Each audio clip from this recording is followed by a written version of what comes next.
اور بے چینی وہ بہت خطرناک حد تک بڑھ چکی ہے اور ان کی ایکو کی رپورٹ بھی ٹھیک نہیں آئی ہے۔ اب میڈیکل بورڈ نے دیکھیں یہ بھی تجویز کیا ہے کہ عمران خان کو جیل میں 1 گھنٹہ واک کی ضرورت ہے، جبکہ آپ کو یاد ہے نا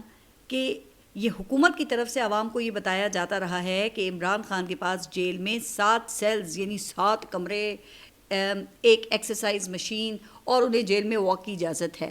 ارے بھائی اگر یہ سب ہے تو پھر آپ کے سرکاری ڈاکٹرز اور میڈیکل بورڈ یہ سب آخر کیوں تجویز کر رہے ہیں؟ اور یہ حکومت کا اپنا بنایا ہوا بورڈ ہے تو عمران خان کا بلڈ پریشر وہ 140 اور 100 بتایا جا رہا ہے۔ اب سوچیں کہ اگر کوئی آزاد میڈیکل بورڈ وہ عمران خان کا معائنہ کر لے تو پتہ نہیں پھر اصل صورتحال کیا سامنے آتی۔ اچھا اب ظاہر ہے کہ کچھ لوگ یہ کہیں گے کہ بھئی اس عمر میں یہ بلڈ پریشر نارملی کہلاتا ہے اور اس عمر میں دل کی دھڑکن میں بے قاعدگی اور سٹریس وغیرہ کے مسائل یہ ہو ہی جاتے ہیں، لیکن جناب یہاں پر مسئلہ جو ہے نا وہ عمر کا نہیں ہے۔ ایک ایسا شخص جس کو ساری زندگی blood pressure, stress, anxiety, CRVO جیسی آنکھ کی بیماری کا مسئلہ نہیں ہوا ہے اور اچانک پھر 1 سال کے اندر وہ جیل میں ان تمام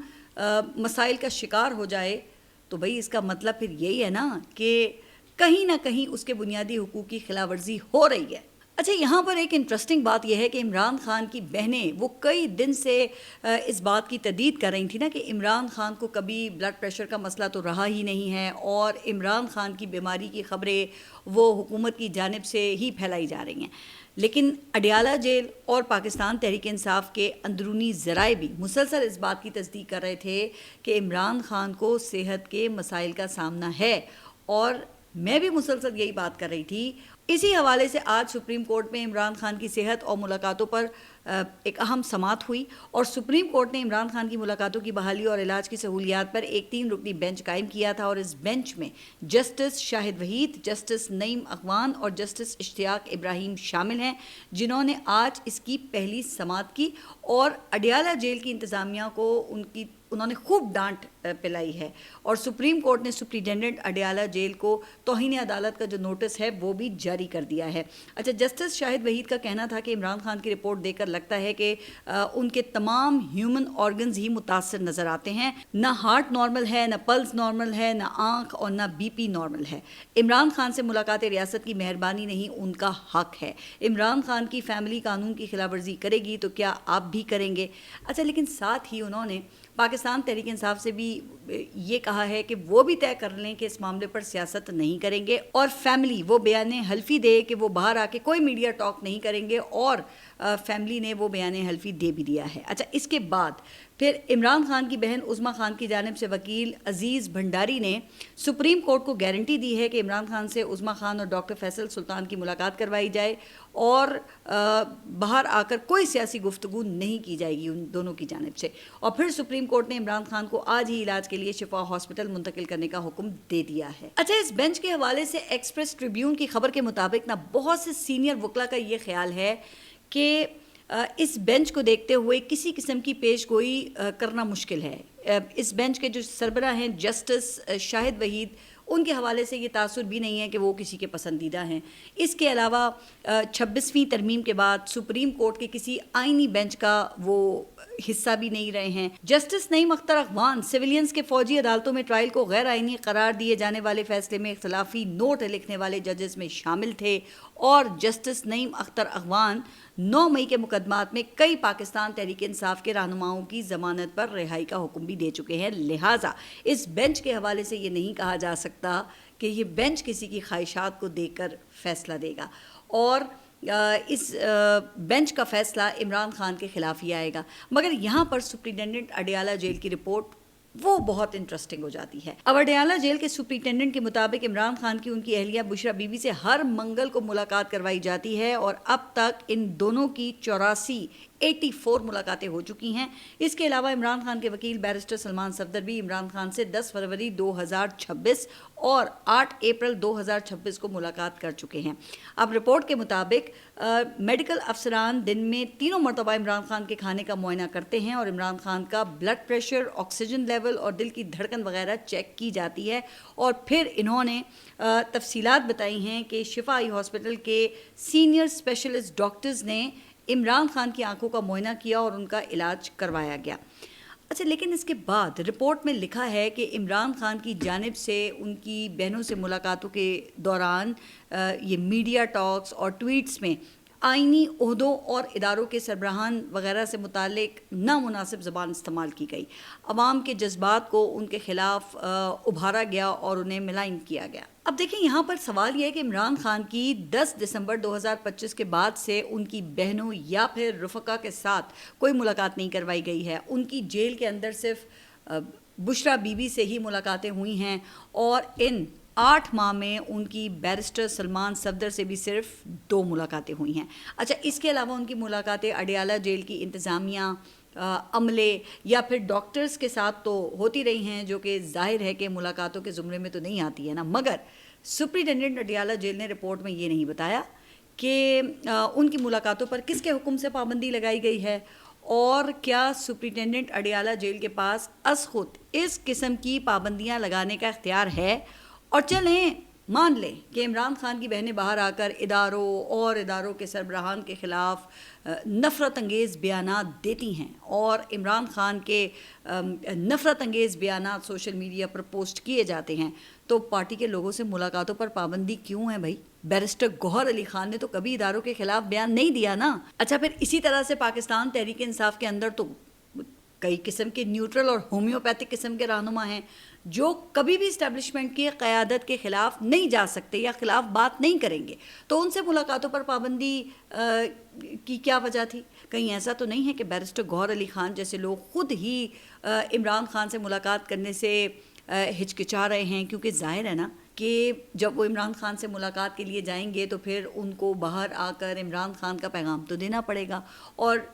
یہ ان کے لیے پھر بڑی مشکل صورتحال ہوگی۔ اس لیے حکومت نے بھی ان کی یہ جو مشکل ہے اس کو آسان کرنے کے لیے پھر تمام ملاقاتوں پر ہی پابندی لگا دی ہے۔ لیکن اب سپریم کورٹ کی سماعت کے بعد لگتا ہے کہ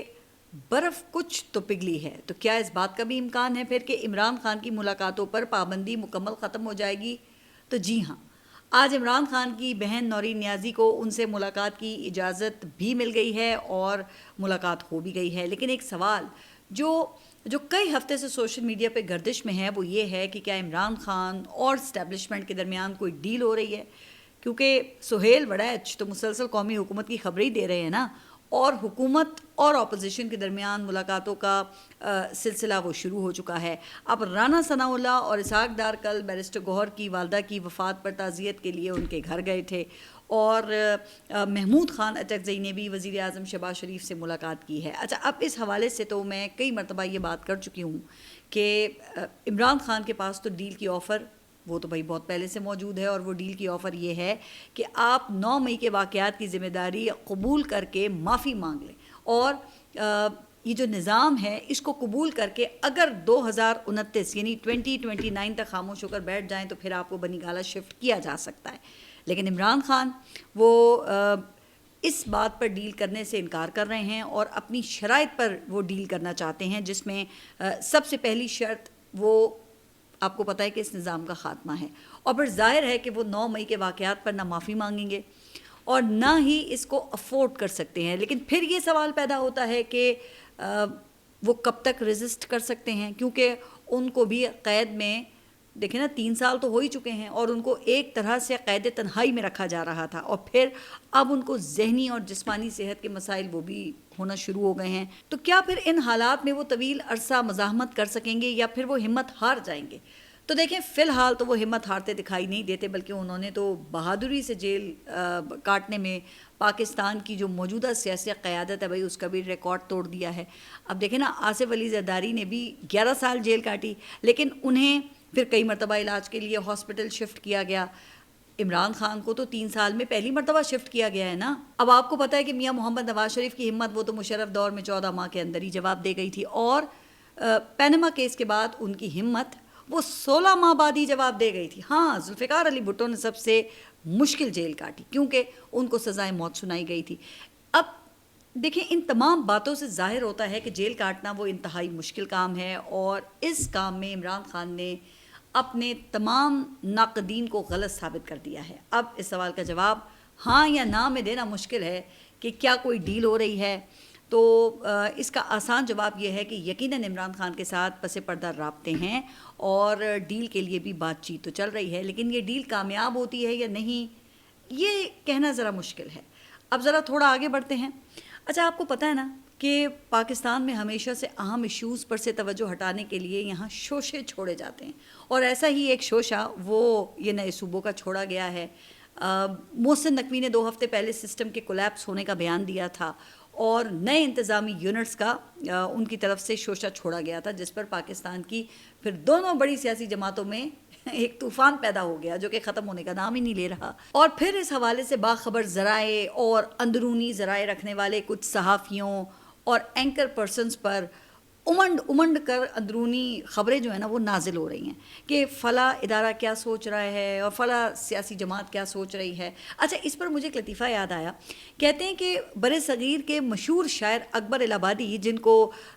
طنزیہ اور مزاحیہ شاعری میں اعلیٰ مقام حاصل ہے، وہ جب مشہور ہو گئے نا تو بہت سے پھر یہ جونیئر شعراء نے ان کی شاگردی کے دعوے کر ڈالے، لیکن ایک صاحب کو دور کی سوجی اور انہوں نے اکبر الہ آبادی کے شاگرد ہونے کے بجائے نا ان کے استاد ہونے کا ہی دعویٰ کر دیا۔ اب اکبر صاحب کو کسی نے بتایا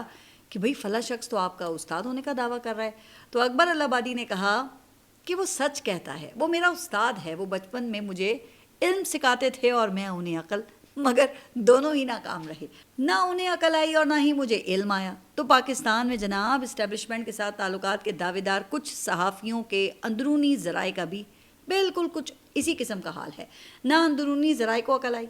کہ بھئی بیانیہ بنانے کے لیے اس قسم کے چند صحافیوں کا سہارا وہ کبھی فائدہ نہیں دیتا، اور نہ ہی کچھ سینئر صحافیوں کو یہ علم ہو سکا ہے کہ ایسے ناپائیدار ذرائع یہ لمبے عرصے تک چل نہیں سکتے ہیں۔ لیکن بہرحال گزشتہ دنوں رانا ثناء اللہ اور مصطفیٰ کمال کے درمیان ایک مزیدار گفتگو ہوئی، جس سے یہ نظام یہ مزید بری طرح سے ایکسپوز ہو گیا ہے۔ اب دیکھیں، مصطفیٰ کمال سمجھدار آدمی ہیں،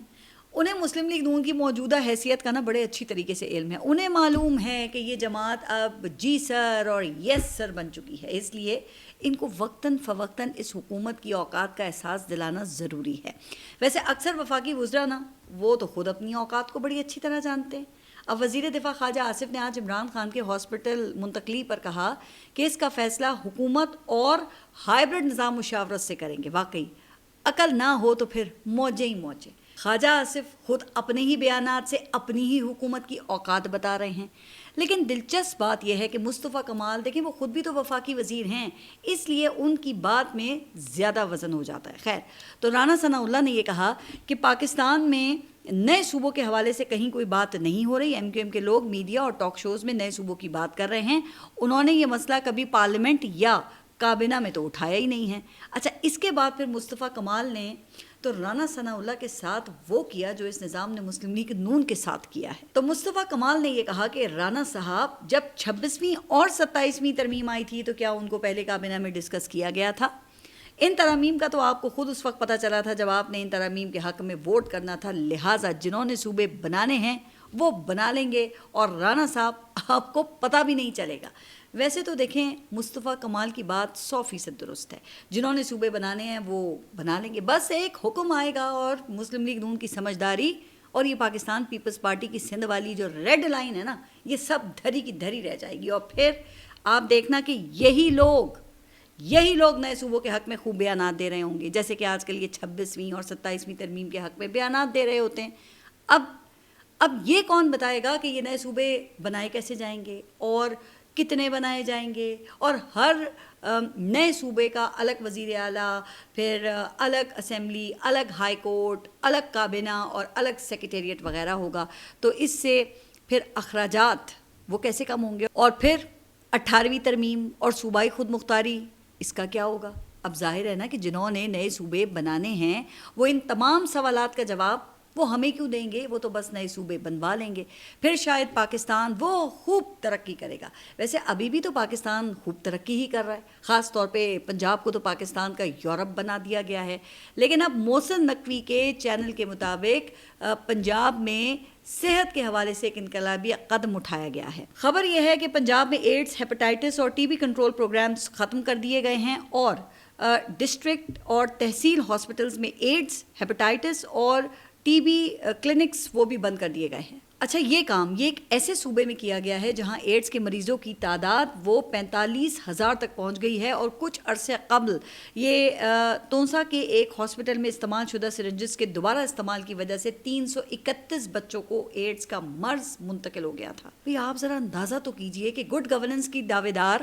پنجاب حکومت کا یہ حال ہے. اب یہ خبر محسن نقوی کے ایک چینل پر چلی ہے, اس لیے میں تو اس کی تردید نہیں کر سکتی. پنجاب حکومت خود تردید کر دے گی تو میں اس تردید کو بھی اپنے ولاگ میں شامل کر لوں گی, لیکن امید ہے کہ اگر یہ خبر غلط ہے تو پنجاب حکومت وضاحت کرے گی کہ ایسا کیوں کیا گیا ہے, یا پھر محسن نقوی کو پیکا کا نوٹس بھیجا جائے گا. اب ظاہر ہے کہ جس جماعت میں محسن نقوی سے استعفیٰ لینے کی ہمت نہیں ہے,